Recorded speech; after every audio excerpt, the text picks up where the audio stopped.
All right, so today we're going to talk about something that's, well, it's practically baked into our childhoods, right? The alphabet song. But what if I told you that this universal first step toward reading is actually a trap? So just think about it for a second. When you're trying to teach a little one about letters and reading, what's the very first tool you reach for? Yeah, I'm guessing that classic A, B, C, D, E, F, G tune just started playing in your head, didn't it? You're definitely not alone. It's the universal go-to. We sing it, we play it, and we buy those toys that just blast it on repeat. But here's the thing. What if that very first step is actually pointing our kids in completely the wrong direction? What if the song itself is creating a roadblock that we don't even see? Okay, so how on earth can this song we all know and love be a literacy trap? Well, it all comes down to a pretty big misunderstanding of what it actually takes to learn how to read.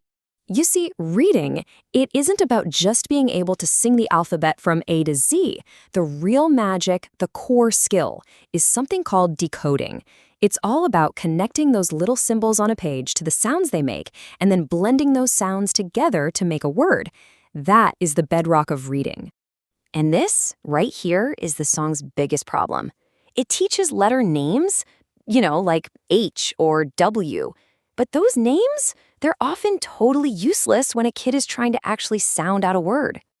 So this gets us to the really crucial point, the giant difference between a letter's name and its sound. They are two completely different things, and for a kid just starting out, one is so much more helpful than the other.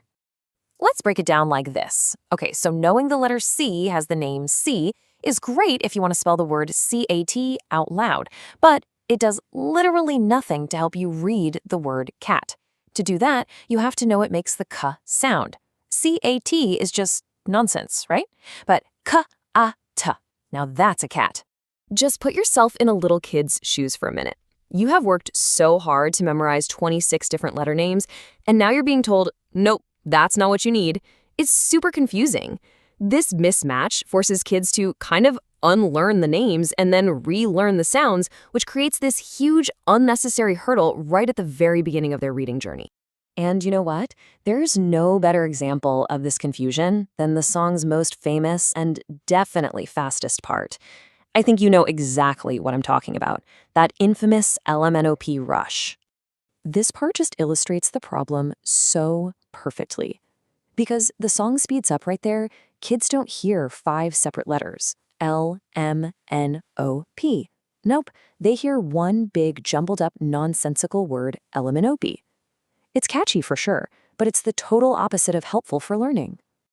So yeah, that LMNOP blur is the whole problem in a nutshell.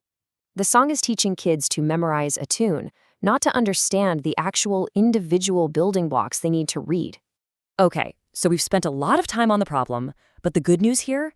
The solution is actually incredibly simple. It's an idea called the sound-first approach, and it basically realigns the whole learning process toward what we actually want, which is for kids to read. The whole idea is just so simple. Teach the sound before you teach the name. So before a child ever learns that this letter is called B, they first learn that this symbol right here makes the B sound. The goal is to create this instant automatic link between the shape they see on the page and the sound it makes in a word. So here's how it works in practice. It's super straightforward. First, you start with the sound, not the name. Think A, as in apple. Simple. Then you introduce the shape. You show them the letter A. And finally, you connect the two. You practice making that A sound every single time they see that shape. What you're doing is building the exact pathway in their brain that they need for reading. All right, so what does this actually look like day to day? If we're going to ditch the alphabet song, what do we do instead? Let's get into some really simple but powerful alternatives. Okay, so instead of the classic ABCs, you can find tons of songs online that just focus on the sounds. Or play I Spy, but with a twist. I spy something that starts with a B sound. When you're at the store, point to the milk and just say, hey, look, milk starts with the M sound. And here's a big one. Focus on the lowercase letters first. Why? Because they make up something like 95% of all the words we actually read. It just makes sense. Because at the end of the day, the goal isn't really for kids to be able to sing the alphabet, right?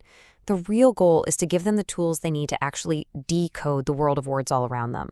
We're trying to build a solid foundation for literacy. not just teach them a memorization trick for a party. And that's really the question I want to leave you with. Are we teaching our kids the names of letters, or are we teaching them how to read? Because by focusing on sounds right from the very beginning, we can get rid of a huge invisible hurdle and set our kids on a much clearer, much more direct path